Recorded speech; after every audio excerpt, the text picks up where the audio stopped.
everyone, my name is Haley Wynn, and today I'm going to be doing my informative speech. The topic that I have chosen to talk about today is mental illness. So mental illness has a wide variety of disorders that fall within the category, such as schizophrenia, depression, anxiety, or maybe even bipolarness. These things can lead to inclusive thoughts, actions, and maybe even behaviors.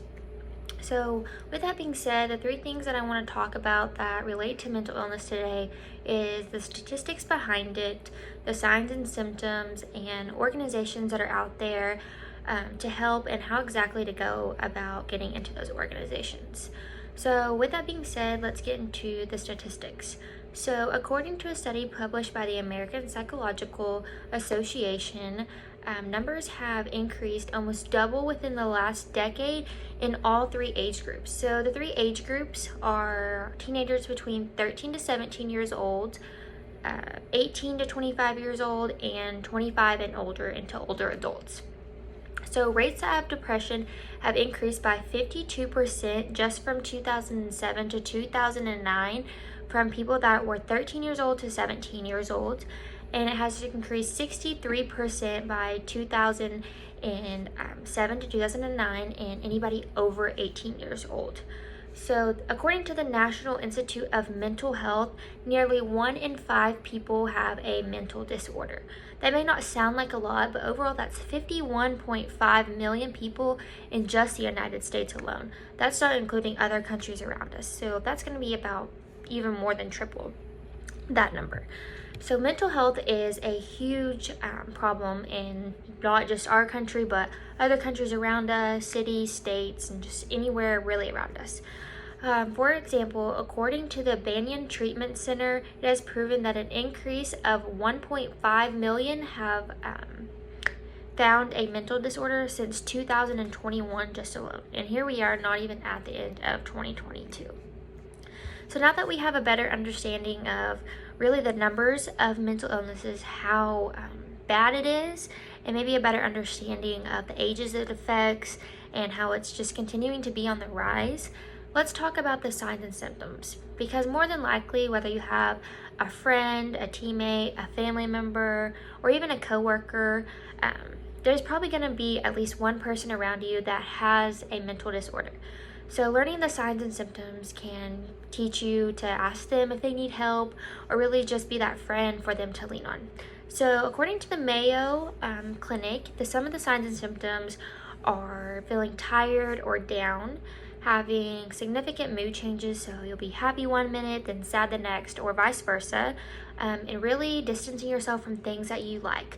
So listening to music, hobbies that you like, playing video games, exercising, reading, any of those things that you enjoy on the day-to-day basis, you may feel like you're just pulling yourself away from that. And so those are some signs and symptoms.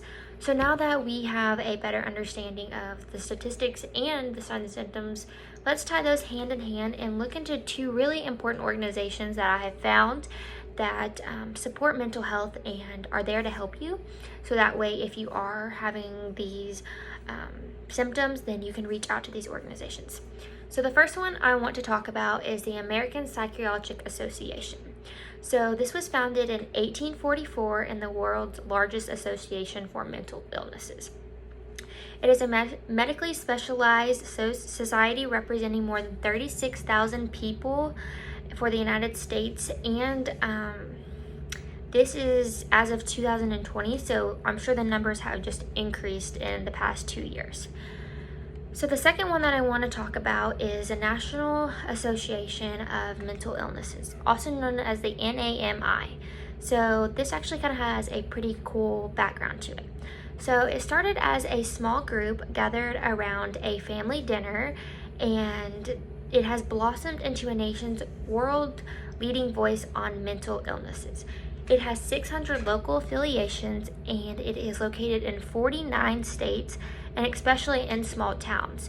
So I felt like talking about this one because Poto is a small town, so you really have these organizations that you feel like maybe it's just for the bigger cities, but this goes to show that there is organizations out there for smaller towns. So these two organizations are the most two known, and you can go on their website, and there's like online chat person already there. There's multiple links to reach out for help, or you can just call their number and there's going to be somebody on that line immediately within seconds. So now that we've talked about the statistics, the signs and symptoms, and organizations associated with mental illnesses, I hope you guys have a better understanding of how important this is and how it's a big part in our society today and our generation. And if you are going through this, or just somebody around you, I hope you take this video and this information and really gather it and go get the right things, and that you realize that it is okay to deal with this, that there's multiple people out there dealing with this. So getting the right help is very crucial and important. But thank you guys, and I hope you guys have a great rest of the week. Bye.